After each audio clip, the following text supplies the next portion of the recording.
사진 한 장 보겠습니다. 이 사람이 어떤 사람인지 아시겠습니까? 세계에서 유명한 흑인 인권 운동가 마틴 루터 킹 목사님이십니다. 루터 킹 목사님이 하셨던 유명한 한 문장이 있는데, 수많은 젊은 사람들에게 꿈을 줬고 또 많은 사람들에게 희망의 메시지가 되었던 한 문장, I have a dream 이라고 하는 문장입니다. 저도 어릴 때 이 문장을 보면서 희망을 꿈꿨고, 또 예수를 만난 후에는 어떤 사역자가 될 것인가, 또 어떤 꿈을 꾸고 살 것인가 라고 하는 마음을 갖게 되었습니다. 여러분은 어떤 사람들에게 나는 이런 꿈을 가지고 있다라고 할 만큼의 정확한 문장을 가지고 계십니까? 너무 사치처럼 여기십니까? 하루도 살기도 힘든데 무슨 꿈을 가지고 있어? 여러분, 그렇게 한다면 우리는 그리스도인이 아닙니다. 학생이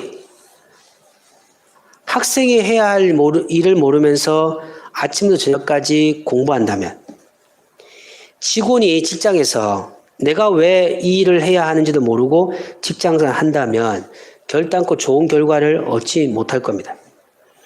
왜 사람들은 똑같은 시간에 어떤 일을 하는데도 자신이 왜 해야 하는지를 모르고 살아가는 이유가 뭐냐면 사명을 모르기 때문입니다. 사명. 일반적으로 여러분, 교회에서 우리가 사명이라고 하는 단어를 많이 사용하기 때문에 이걸 영적 영역으로 보는데, 그렇지 않고 사명이라는 단어는 일반 단어입니다. 이 사명이라는 단어는 맡겨진 임무 아니면 사신이나 사절을 이 사명이라고 합니다. 사명. 다시 말하면 우리는 이 땅에 태어나서 직장의 사명이 있고, 가정의 사명이 있고, 교회의 사명이 있고, 하나님의 백성으로서의 사명이 있다. 맡겨진 임무가 있다는 거죠. 그러므로 여러분, 이 맡겨진 임무를 아는 사람은 그 시간을 그냥 이렇게 보내는 시간이 아니고 의미 있는 시간으로 받아들여야 한다는 거죠. 우리가 여러분 살아가는 순간순간마다 이 맡겨진 임무를 이해하지 못하면 결단코 하나님의 사람으로 살아갈 수가 없는 겁니다. 이 신앙생활도 마찬가지입니다, 여러분. 믿음의 길을 간다는 것은 하나님께서 개인마다 주시는 사명을 완수하는 과정이라는 거죠. 그래서 여러분, 우리가 신앙생활이 뭐냐라고 설명한다면 하나님이 주시는 사명을 생활 속에 실천하는 것이다. 옛날에 중국이 그 기독교를 핍박하는 시간이 있었습니다. 많은 기독교인들이 박해를 받고 순교의 길을 갔는데, 한 선교사가 이제 추방을 당하기 전에 자신이 양육하고 키웠던 목회자에게 이런 질문을 던졌다고 합니다. 너는 두렵지 않느냐? 이제 핍박이 너에게 올 것이고 너는 죽음을 각오할 위기에 앞에 놓일 수 있을 때 두렵지 않느냐라고 할 때, 그가 그 커피나 차를 마시는 시간이었는데, 목사님, 뜨거운 물에 차가 들어가서 그 차의 향기가 물에 흡수되는 것처럼 고난과 어려움은 내가 하나님의 사람임을 표현하는 아름다운 장소입니다 라고 표현했다고 합니다. 사람들은 그걸 죽음이라고 생각하고 공포라고 생각해도 그 목사님은 바로 내가 예수를 믿는 그 아름다운 모습을 보이는 바로 그곳이 그 중국 정부의 핍박이라고 이야기하면서 저는 그 물속에 흡수되는 차처럼 고난을 감수하며 살겠습니다 라고 이야기했다는 거죠. 우리가 여러분들 그렇게는 살아가지 못할지언정, 우리가 브라질에 있는 아마존에 가서 복음을 전할지는 못할지언정, 그래도 우리가 믿는 사람이라면 우리에게 주어진 사명이 있고 우리 예수 소망교회를 부르신 하나님의 사명이 있다라고 생각하면서 살아가는 것은 여러분 정상이라고 생각합니다. 특별한 것이 아니고 당연한 것이라고 말씀드릴 수 있습니다. 오늘 여러분 우리가 말씀을 보면서 사도 바울이 가지고 있는 그 자신의 그 신앙적 고백을 살펴보면서 도대체 우리는 그러면 어떤 미션, 사명이 미션이라고 하거든요. 우리는 도대체 어떤 사명을 가지고 살아가야 하는가를 말씀 속에 함께 살펴보기 바랍니다. 이 본문은 디도라고 하는 이 한 사람이 이 목회를 시작할 때 바울이 목회가 무엇인가라고 하는 것을 가르치 주는 목회 서신이 디도서입니다.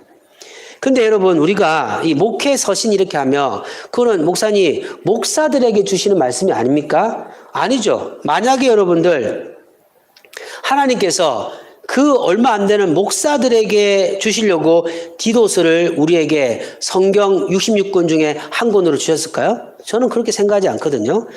지금 이거는 디도라고 하는 목회 사역을 시작하는 사람에게 주시는 말씀이지만 디도를 목사라고 보는 게 아니고 사역자라고 본다면, 그 하나님의 일꾼으로 본다면 이 말씀은 일꾼들에게 주시는 것이다라고 생각하고 받아들인다면 우리 모두는 다 하나님의 일꾼들이잖아요.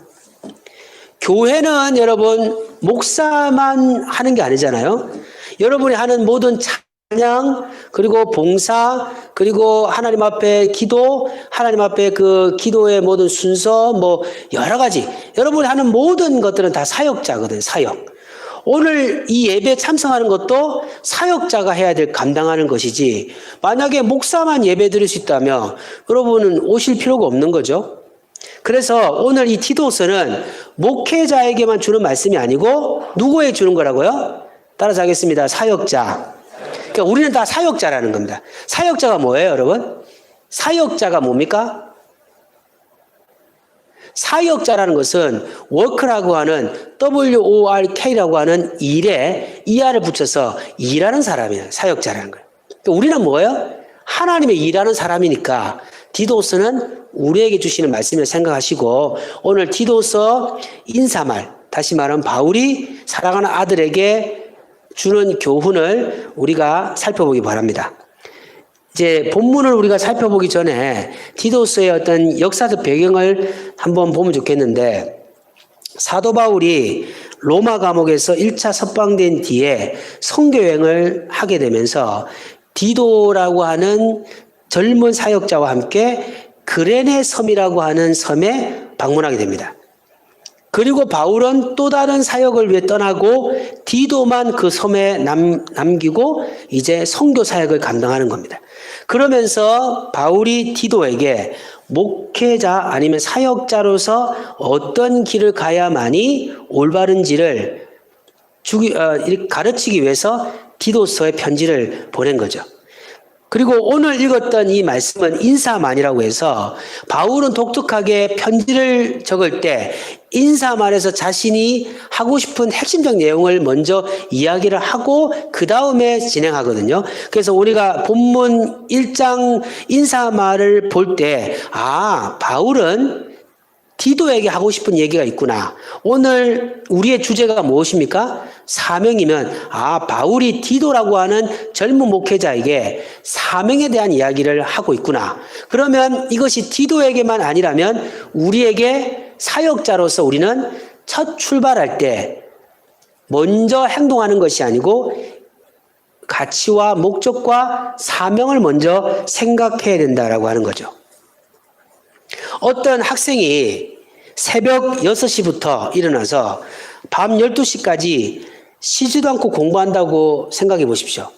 그런데 그 학생 보고 학생 왜 이렇게 6시부터 12시까지 친구들은 다 놀고 하는데 공부해? 왜 공부하니? 라고 물어보면 그때 그 친구가 모르겠는데요? 여러분 그럼 얼마나 불쌍한 사람입니까? 모르겠어요. 서울대는 갈 수 있겠지 모르지만 그 인생이 얼마나 불쌍하겠어요. 왜? 내가 하는 목적이 모르고 산다면 얼마나 불쌍하겠습니까? 우리 가정을 지키고 또 살아야 되기 때문에 아침 일찍 일어나서 그 무거운 짐을 들고 직장에 갈 때 하나님이 우리에게 너 왜 직장 생활하니? 너 왜 일하니? 할 때 왜 할까? 자녀를 키우고 가정을 이끌고 하기 때문에 여러분 이것은 정답이죠. 틀린 게 아니죠. 여러분 저는 하나님이 여러분에게 물질의 은혜 주시면 좋겠습니다.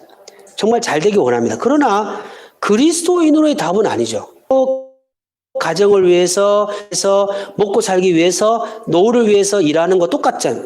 근데 그리스도인이면 조금 좀 다른 고백을 해야 되지 않습니까? 그래서 지금 디도에게 네가 사역자로서 시작할 때 좀 다른 고백을 하기 원한다. 그것은 뭐냐면 너희가 사명에 대한 고백을 하기를 원한다. 그러면서 지금 사도 바울이 가진 사명에 대해서 젊은 후배 목회자에게 이야기를 하고 있는 겁니다. 자, 1절, 2절 읽어보겠습니다. 시작. 하나님의 종이요 예수 그리스도의 사도인 나 바울이 사도된 것은 하나님의 택하신 자들의 믿음과 경건함에 족한 진리의 지식과 영생의 소망을 위함이라. 이 영생은 거짓이 없으신 하나님이 영원 전부터 약속하신 것인데. 아멘. 근데 여러분 왜 바울은 디도에게 수많은 이야기 중에서 왜 자신의 사명에 대한 이야기를 하고 있을까요? 그것은 사역의 시작은 사명의 확신부터 시작되는 것이다. 따라서 하겠습니다. 사역의 시작은 사명에 대한 확신에서 시작되는 것이다. 그럼 다른 말로 말한다면 여러분 지금까지 교회 많이 하셨잖아요. 얼마나 많이 하셨습니까? 어려운 교회에서. 사람도 많지도 않는데도 여러분 충성하셨지 않습니까? 그런데 이 사역을 하셨는데 하나님 보실 때 진짜 사역한 사람은 어떤 사람입니까? 사명을 가진 사람이라는 거죠. 다시 말하면 내가 왜 해야 하는가에 대한 정확한 답을 가지고 일하는 사람을 사역한 사람이라고 하지. 일반 사람은 뭐예요? 그냥 교회 일을 한 사람입니다. 교회 일. 사역과 하나님 주시는 영적 사역과 교회 일은 같을 수 있지만 다를 수 있다라는 거죠. 그러면 여러분 우리가 지금 한 번도 경험하지 못한 인생을 살아가고 있기 때문에 예배를 이제 드릴 수 있는지 없는지? 여러분 우리 작년까지 교회가 부흥이 안 됐는데 1부, 2부를 드린다 생각했습니까? 여러분 이거 지금 이 핸드폰 이거 말이 됩니까 여러분? 이거는 작년에는 생각할 수도 없었던 일이에요 이게. 그냥 우리 카메라에 그냥 녹음해서 녹화해서 한 거지 영상으로 그리고 이렇게 각 가정에서 예배 드린다 상상할 수 없는 일이었단 말이죠. 그런데 여러분 우리가 실제로 이런 코로나19라고 하는 과정을 거치기 전에 그러면 우리는 예배를 드릴 때 정말 그 52주 예배를 드릴 때 집에 출발할 때 우리는 교회를 간다라고 하지 정말 왜 우리가 교회를 와서 예배를 드리는지에 대한 질문에 답을 깨닫고 답을 찾으면서 예배를 드린 적이 얼마나 있는가? 우리 자신을 돌아봐야 된다는 거죠. 그러면 어떻게 하냐면 내가 하나님 앞에 예배해야 될 목적이 무엇인가라고 하는 답을 알고 드리는 사람은 예배를 드린 것이지만 그냥 습관화되어서 예배 드리는 사람은 그 사람은 어떤 사람입니까? 종교 생활을 한 사람이라는 거죠. 사람들은 우리를 예배 드렸다고 말하지만 천지를 창조하신 하나님은 종교 생활하는 사람과 예배 드린 사람을 나눈다는 거죠. 그러면 그 차이가 뭡니까? 예배자의 마음을 가지고 예배 드리는 사람과 아닌 사람의 차이라는 거죠. 바울은 여러분들 한정된 시간에 이해하는 사명이 아니었습니다. 왜냐하면 바울은 전생에 이 고백, 디도에게 고백할 때 깨달은 것이 아니고 그가 사도로서 사역을 하는 순간부터 그는 자신이 무엇을 해야 하는지를 정확하게 알고 했다는 거죠. 왜 그러냐면 바울은 다메섹의 영적 체험을 했기 때문입니다. 사도행전 9장 3절부터 5절 읽어보겠습니다. 시작. 사울이 길을 가다가 다메섹에 가까이 이르더니 혹연히 하늘로부터 빛이 그를 둘러 비추는지라 땅에 엎드려 들음에 소리가 있어 이르시되 사울아 사울아 네가 어찌하여 나를 박해하느냐 하시거늘 대답하되 주여 누구시니까 이르시되 나는 네가 박해하는 예수다. 우리가 주목해야 할 것은 바울이 다메섹 도상에서 예수 그리스도를 인격적으로 만난 후에 그가 변화된 것은 얼굴이나 키나 몸무게가 변화된 것이 아니고 그의 사명이 바뀌어버린 겁니다. 사울이 다메섹까지 오기 전까지는요, 그의 인생은 사울로서 완전히 다른 삶을 살았다는 거죠. 그는 자신이 다메섹 도상에서 예수를 만나기 전까지는 그는 사울이라는 이름으로 살았다고 고백하고 있습니다. 사도행전 22장 3절 4절 보면 자신이 다메섹 도상에서 예수님을 신비적으로 경험할 전까지 자신이 사울로서 어떻게 살았는지를 사도행전 22장 3절 4절에서 가르치고 있는데 우리 한번 읽어보겠습니다. 시작. 유대인으로서 일르기야 다소에 낳고 이성에서 자라 가말리엘 문화에서 우리 조상의 율법의 엄한 교훈을 받았고 오늘 너희 모든 사람처럼 하나님께 대하여 열심히 있는 자라. 내가 이 돌을 박해하여 사람을 죽이까지 하고 남녀를 결박하여 옥에 넘겼느니. 자, 다메섹 도상 예수님을 만나기 전에 사울은 두 가지 임무를 가지고 있었어요. 그 인생엔 이 두 가지 임무 외에는 없어요. 미션밖에 없다는 거죠. 그게 뭐냐면 자신은 유대인으로서 율법을 지키고 율법을 보호하고 율법의 유대교를 성장시키고 발전하는데 처음에 첫 번째 임무를 가지고 있었단 말이죠.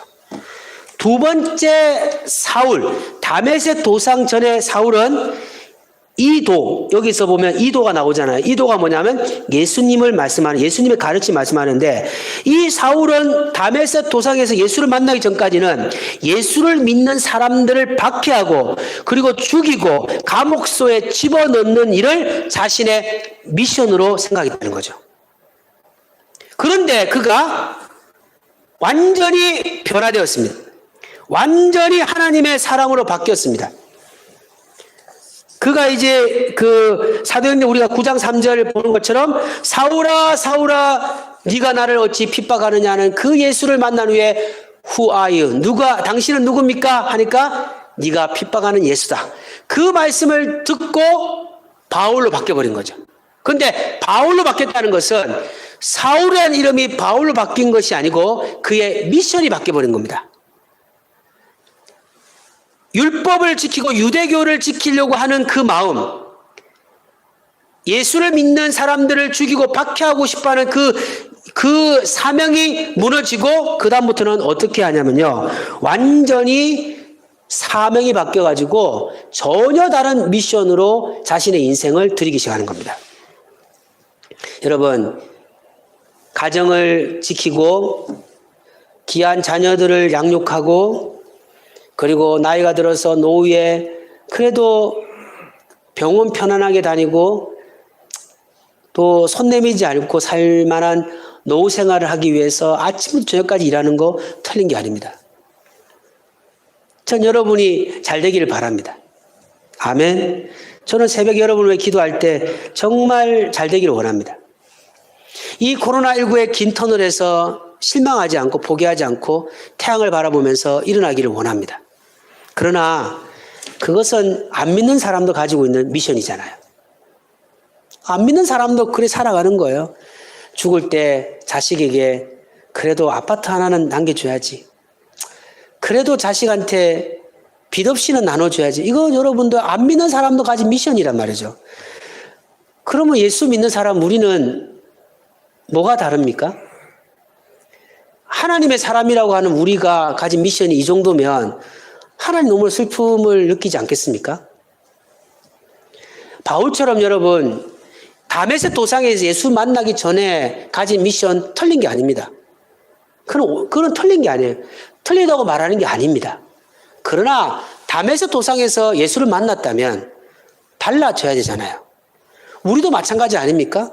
우리가 예수 소망교회 신앙의 공동체의 일원이라고 한다면, 우리가 예수님이라는 분을 안다면 우리의 미션은 영적 미션으로 바뀌어야 되지 않습니까?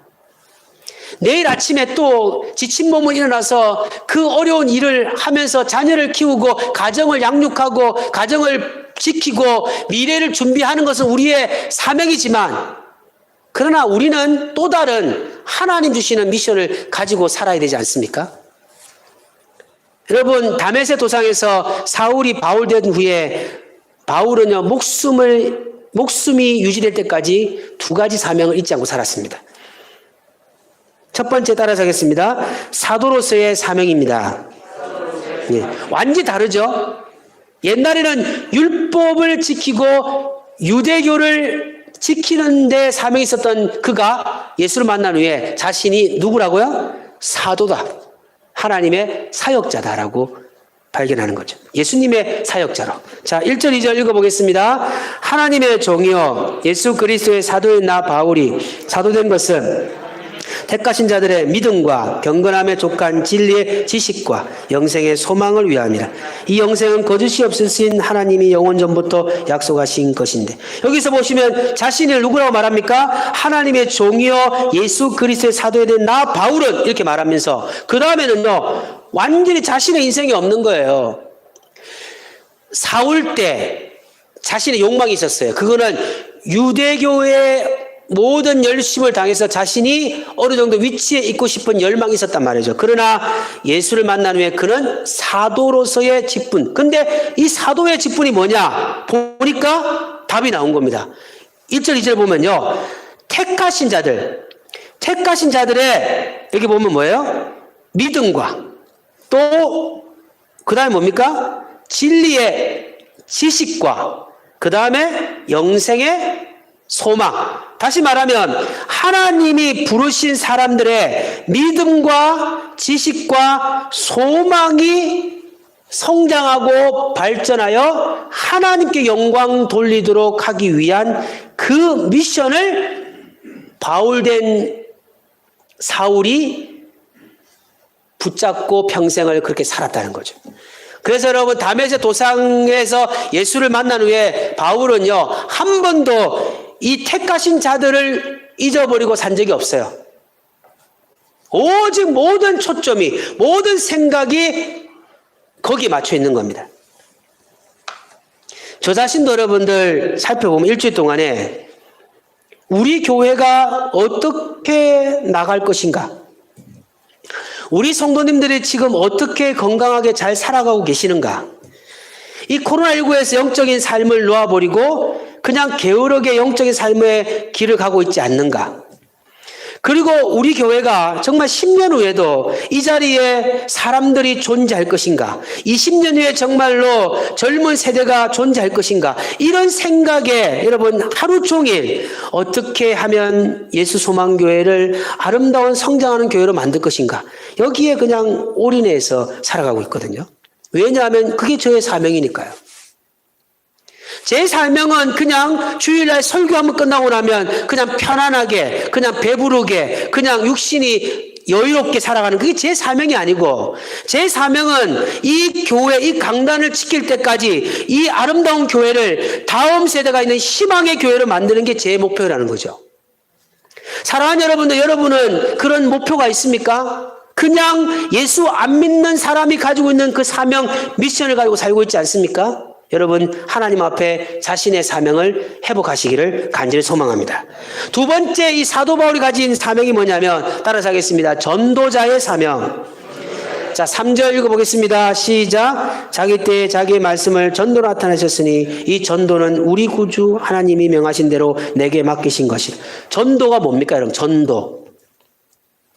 바울은 디도가 자신처럼 하나님이 예수 그리스도를 통해 주시는 이 사명을 간직하기를 원합니다. 그런데 여러분, 우리는 지금 그렇게 살아가고 있지 않다는 거죠. 전도는 뭐냐면요, 도를 전하는 겁니다. 도를 전하는 거. 바울은 원래 어떤 사람이었습니까? 예수 그리스도를 믿는 사람을 죽이는 일을 자신의 역할로 생각했지만, 예수를 믿고 나서는요, 자신에게 은혜 주신 예수님의 가르침을 전하는 일에 자신의 인생을 바쳤다는 거죠. 이게 완전히 다르죠. 그래서 디도에게 너도 그냥 목회자로서 뭐 어떤 것을 얻고 누리는 것이 아니고 전도자로 살아라는 거. 전도자로. 혈안 여러분들, 우리는 전도라고 하면 어떻게 생각하세요? 전도지를 돌리는 걸 생각 아닙니다. 전도자는 여러분들 모든 삶에서 하나님의 복음을 위해 살려고 하는 열정이 있어야 된다는 거죠. 얼마나 지금 하나님이 우리 사랑하는 성도님들에게 전도 대상자를 만나게 하시는지 모릅니다. 여러분이 그냥 스쳐가는, 직장에 스쳐가는 그 한 사람 한 사람이 다 전도 대상자라는 거죠. 여러분, 전도자의 사명을 잊지 마시기를 간절히 소망합니다. 사명의 마음과 전도자의 마음으로 하나님 주신 마음으로 살아갈 때 주시는 축복이 뭐냐면 4절인데 우리 4절 읽어보겠습니다. 같은 믿음을 따라 참 아들 디도에게 편지하는 하나님 아버지와 그리스도 예수 우리 구주로부터 은혜와 평강이 내게 있을지어다. 우리는 기도하거든요. 하나님 앞에 은혜와 평강을 달라고 기도합니다. 근데 하나님 뭐라고 말하냐면 사명을 가지고 살아라는 거죠. 은혜와 평강, 하나님 아버지와 그리스도 예수 우리 구주로부터 주시는 은혜와 평강을 얻고 싶으면 전도자의 사명, 사명자의 사명을 살아가야 한다는 거죠. 바울은 디도가 자신에게 주어진 사명이 무엇인지를 정확하게 알고 하나님의 축복을 받기를 원했다는 거죠. 하나님 아버지는 우리도 사명을 통해 얻는 하늘의 은혜와 평강을 얻기를 간절히 소망합니다. 말씀을 정리하겠습니다. 그러면 예수 그리스도를 믿는 우리가 감당해야 될 사명이 뭘까요? 그냥 예배 드리고 그냥 봉사하고 헌금 생활하고 그냥 뭐 주어진 삶을 살고 예배 드리고 이게 우리의 미션일까요? 맞습니다. 그건 미션입니다. 교회를 사랑하지 않는 사람은 예수님을 사랑하는 사람이 아니기 때문에 교회를 위해서 기도하고 또 내가 할 수 있는 마음을 들여서 물질과 시간을 들여서 교회를 위해 살아가는 건 당연한 겁니다. 그건 나쁜 게 아니죠. 그러나 우리는 큰 미션이 있다. 큰 임무가 있다. 그것이 뭐냐? 오늘 세 가지 짧게 보겠습니다. 첫째, 개인적 사명입니다. 따라서 하겠습니다. 개인적 사명입니다. 요한복음 4장 23절 읽어보겠습니다. 아버지께 참되게 예배하는 자들은 영과 진리로 예배할 때가 오나니 곧 이때라. 아버지께서는 자기에게 이렇게 예배하는 자들을 찾으시니라. 아멘. 예배가 뭡니까 여러분? 예배가 무엇입니까? 예배 이겁니까 여러분? 묵도 드리겠습니다. 일어나겠습니다. 앉겠습니다. 찬양하겠습니다. 기도하겠습니다. 여러분 이게 예배입니까? 그건 예배 순서죠 여러분. 예배 순서. 예배가 무엇입니까? 예배라고 하는 단어는요, 월십입니다. 월십. 여러분, 월십이 뭡니까? 경배하다는 뜻입니다. 그러면 예배자가 뭡니까? 예배자? 예배자라는 것은 경배하는 사람입니다. 여러분, 우리의 사명은 뭐예요? 우리가 처한 환경에서 하나님을 경외하고 하나님을 높이는 삶을 사는 겁니다. 아멘. 사람들은 하나님을 비난하고 하나님을 모욕해도 우리는 하나님을 경외하는 겁니다. 예배자로 사는 것을 잊지 마십시오. 그건 하나님 주시는 사명입니다. 그래서 여러분 우리 일요일 날 이렇게 예배 드리는 것은요. 예배자로 살다가 공동체 예배를 드리려고 함께 모이는 것이지 이 시간만이 예배의 시간이 아니라는 거죠. 우리의 직장, 가정. 여러분 예배자로 하나님을 높이는 사람이 집에 가서 함부로 가정의 구성원들에게 함부로 욕하고 함부로 할 수 있습니까? 할 수 없죠. 여러분 예배자 하나님을 높이는 사람이 직장에 가서요 함부로 안 믿는 사람보다 더 악하게 살아갈 수 있습니까? 불법을 행할 수 있습니까? 할 수 없다는 거예요. 사람들이 보지 않는다고 해서 신호등 위반해서 갈 수 있습니까? 예배자는 그렇게 할 수 없다는 거죠. 저도 한 번씩 하지만 회개하고. 그러나 어느 순간에는 그게 안 된다는 거. 그걸 하면 안 된다는 거. 이 예배자는 그렇게 살아야 된다는 거죠. 자, 두 번째 여러분들 이웃을 위한 사명입니다. 따라서 하겠습니다. 이웃을 위한 사명입니다. 다른 말로 말하면 영적 전도자의 책임이라는 거죠. 골로새서 1장 26절 27절 읽어보겠습니다. 이 비밀은 만세와 만대로부터 감춰졌던 것인데 이제는 그의 성도들에게 나타났고 하나님이 그들로 하여금 이 비밀의 영광이 이방인 가운데 얼마나 풍성한지 알게 하려 하십니다. 이 비밀은 너희 안에 계신 그리스도 신이 곧 영광의 소망이에요. 여러분 우리의 인생에서 그런 기회가 없어요. 저 예수님을 알고 싶어요. 저한테 예수님을 가르치세요. 이거는 여러분들 한 60년 살다가 한 번 있는 일이지, 여러분 어느 누구도 우리한테 예수님이 누군지를 궁금해하는 사람이 없단 말이죠. 그러나 우리는 이웃을 위한 사명을 포기하면 안 됩니다. 그건 뭐냐면 예수 그리스도의 사랑을 전하고 싶어하는 열망으로 모든 사람들을 전도 대상자로 보고 하나님 주시는 기회를 잊지 않으려고 해야 된다는 거죠. 여러분 그냥 지나가면 스쳐갈 수 있지만 한번 보십시오. 우리가 길을 지나가다 보면요, 관심을 가지고 한번 보세요. 세상에 하늘이 파란 하늘을 볼 수 있고요, 건물을 볼 수 있고요, 간판을 볼 수 있고요, 지나간 사람들의 눈썹까지 볼 수 있지만요, 아무 관심 없으면요, 그냥 뭐 세상이 어떤지, 하늘이 어떤지, 빌딩이 어떤지, 건물이 어떤지 아무것도 볼 수 없는 것처럼 우리가 이웃의 사명을 가지고 영적 전도자의 마음을 가지고 보면요, 우리 주변에 영적으로 하나님을 만날 수 있는 사람이 보이기 시작한다는 거죠. 그러나 아무것도 없으면 그냥 그 사람은 그냥 지나가는 사람이에요. 그냥 아무 관심이 없는 사람이에요. 그냥 스쳐 지나갈 사람이지만 보면 그의 눈물이 보이고 그 영혼의 아픔이 보이고 오늘 말하는 비밀을 받을 사람으로 보일 줄 믿습니다. 그러므로 이 이웃을 위한 영적 사명을 잊지 마시고 전도자의 사명을 감당하시기 바랍니다. 마지막입니다. 하나님 나라를 위한 사명입니다. 사도행전 20장 24절, 내가 달려갈 길과 주 예수께 받은 사명 곧 하나님의 은혜의 복음을 전하는 일을 마치려 하면은 나의 생명조차 조금도 귀한 것으로 여기지 아니하는. 여러분 하나님 나라가 이 땅에 완성되는 사명을 잊지 마시기 바랍니다. 우리가 기도하고 우리가 하는 이유는 뭐냐? 이 땅에 하나님 나라를 완성하는 거예요. 저는 소망하는 게 있거든요. 우리 예수 소망교회가 이 땅에 하나님 나라를 완성하는 가장 강력한 중심의 교회가 되길 바랍니다. 말씀 맺겠습니다. 힘들고 어려운 시대에 우리는 살아가고 있습니다. 하지만 아무리 어려워도 숨을 쉬는 것을 포기하는 사람이 있습니까?